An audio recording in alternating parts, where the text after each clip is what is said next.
থেকে কই পালাবি বন্ধু ইবলিসের, মরণ থেকে যতই পালাও ডেকে নিবে ফের, মরণ ঘিরে নিবে ফের।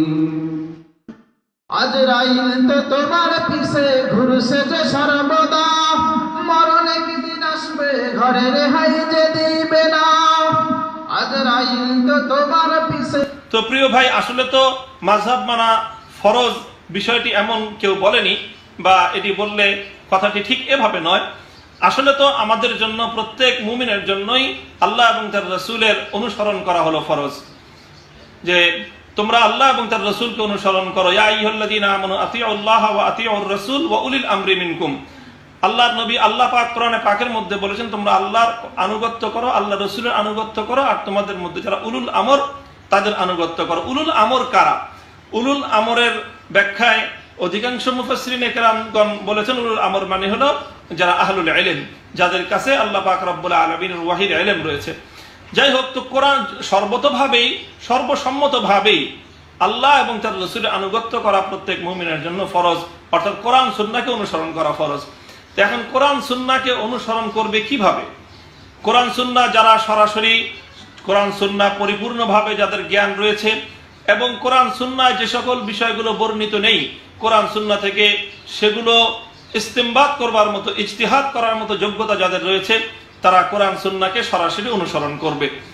আর যাদের কোরআন সুন্নাহ পর্যাপ্ত জ্ঞান নেই, কোরআন সুন্নাহ থেকে ইজতিহাদ করার যোগ্যতা যাদের নেই, তারা কোরআন সুন্নাহ অনুসরণ করবে কিভাবে? তাদেরকে কোরআন সুন্নাহ অনুসরণ করতে হলে অবশ্যই কারো মধ্যস্থতায় কোরআন সুন্নাহর অনুসরণ করতে হবে।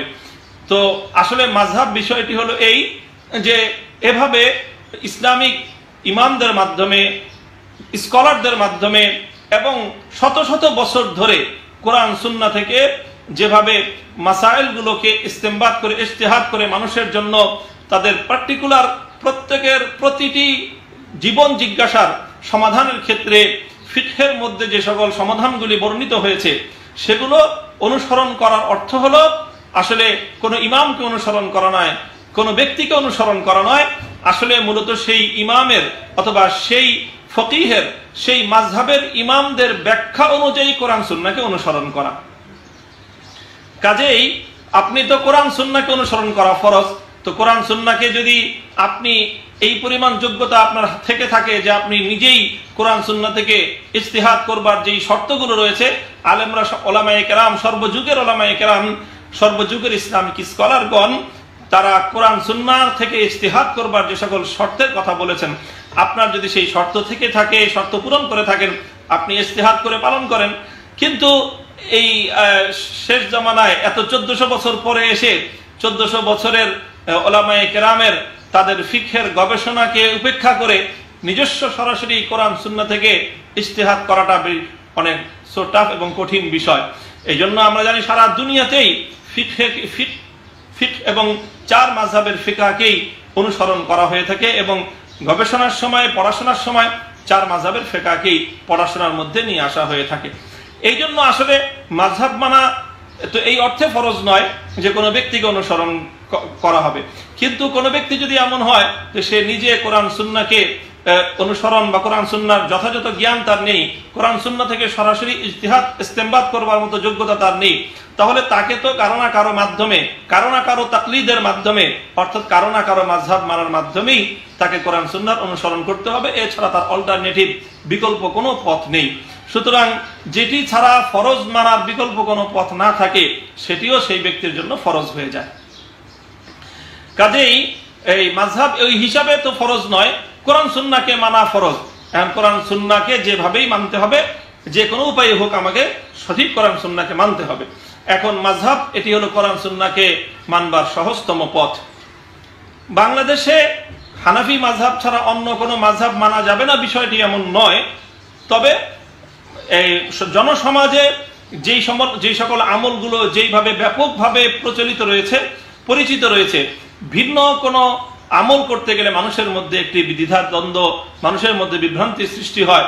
এই জন্য সালাফের যুগ থেকেই এমনটি আমল প্রচলিত রয়েছে, প্রমাণিত রয়েছে যে যেই সমাজে কোরআনের হাদিসের আলোকে যেই সুন্নাহর আমল যেই সমাজে প্রচলিত, সেই এলাকায় নতুন আমলের মাধ্যমে সেই এলাকার মানুষকে কোনো পেরেশানিতে লিপ্ত করতে ওনারা পছন্দ করতেন না।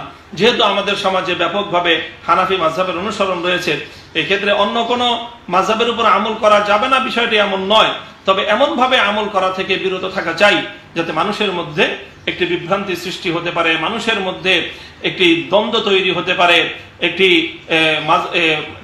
মানুষের ব্যাপক কোরআন সুন্নাহর অনুসরণের ক্ষেত্রে ইমামদের মাধ্যমে, আলেমদের অনুসরণের মাধ্যমে তাদের মধ্যস্থতায় কোরআন সুন্নাহর জ্ঞান অর্জন করে তারপরে কোরআন সুন্নাহকে মানার যে স্বীকৃত পদ্ধতি, সেটার ব্যাপারে যেন কোনো দ্বন্দ্ব এবং দ্বিধা সমাজের মধ্যে দেখা না দেয়। আর এই যে ভাই যেটা প্রশ্ন করেছেন নিয়াজ তাহমিদ ভাই, 4 মাযহাবের উপর একই সাথে আমল করলে সমস্যা কি? তো এটি হলো সমস্যা, হলো এটি বলা হয় তালফিক, অর্থাৎ মানে সবগুলো মাযহাব গুলিয়ে ফেলে একসাথে আমল করা। আসলে তো সবগুলো মাযহাবের উপর একত্রে আমল করা সম্ভব না, কারণ অনেক বিষয় এমন আছে, যেমন একটি মাসালার ক্ষেত্রেই এক মাযহাবে বিষয়টি করার অনুমতি রয়েছে, আরেক মাযহাবে বিষয়টি করার নিষিদ্ধ রয়েছে কোরআন সুন্নাহর দলিলের আলোকেই।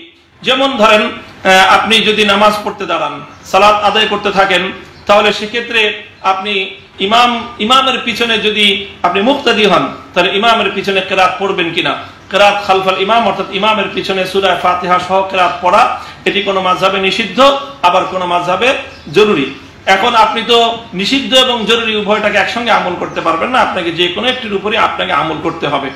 এখন কথা হলো যে আপনি এক এক বিষয়ে এক এক মাযহাবকে অনুসরণ করবেন, তো এক এক বিষয়ে এক এক মাযহাবের অনুসরণ, এই বিষয়টিকে তাতাব্বুর রুখাস বলা হয়, অর্থাৎ সুবিধাবাদী একটি মানসিকতা মানুষের মধ্যে তৈরি হয়। অর্থাৎ যেই মাযহাবে দেখা যাবে যেই বিষয়টি নিজের সুবিধা, সেই বিষয়টিকে অনুসরণ করা হবে।